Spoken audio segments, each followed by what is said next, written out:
हम आपको अपने पिता की बात बता रहे हैं। हमारे पिता जिस दिन हम भागे उसके 3 दिन बाद हमको पकड़ा गया।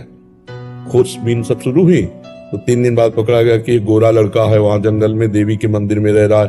तो पहले बड़े भाई आए तो उनको तो कठोर शब्दों से कह के, बहुत विवेक प्रवीण था, बचपन में भी बहुत विवेक प्रवीण था, मतलब प्रवीण ना होता तो संसार की यात्रा काटते हुए भगवान से कैसे लाते। तो जब पिताजी आए तब हम मिल गए, क्योंकि वो एक कठोर स्वभाव के और बहुत धर्मात्मा पुरुष थे। उनकी हम आंखों में कभी आंसू नहीं देखा। बहुत ही दृढ़, सर्दी गर्मी भूख प्यास सब बर्दाश्त करके संतों की सेवा करना, गरज से एकदम किसान आदमी ऐसे। तो जब वो आए तो हमारे मन में आया कि मारेंगे अगर हम आंख खुलेंगे, बात करेंगे तो उत्तर हमारा मानेंगे नहीं है, और इनकी हम अवहेलना कर नहीं सकते। तो आंख मूंद के बैठ गए। जो ही देखा पिताजी आ रहे तो आंख मूंद के बैठे।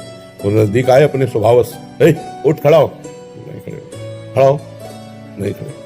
तीसरी बार का आप खड़ा हो जा, तो हमें लगा डंडा पड़ेगा चौथी बार तो खड़े हो गए, बच्चे ही थे, खड़े हो गए। तो चाचा जी वगैरह उनको बड़े भैया कहते थे, तो हम भी पिताजी नहीं कहते थे, हम भी बड़े भैया कहते थे। तो उनका बड़े भैया आपसे प्रार्थना करें, उनका बताओ, उनका ये जिंदगी भगवान के नाम है, आप चाहे काट डालो ना घर जाएंगे ना आपकी बात मानेंगे।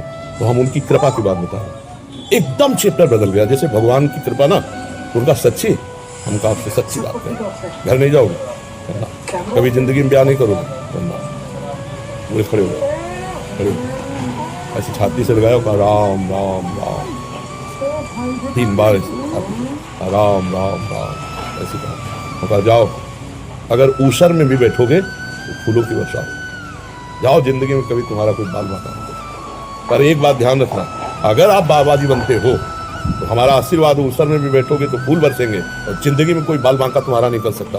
और अगर कहीं किसी की बहन बेटी देखी तो फिर तो हमका जिंदगी में आप इस बात को कभी नहीं सुनोगे।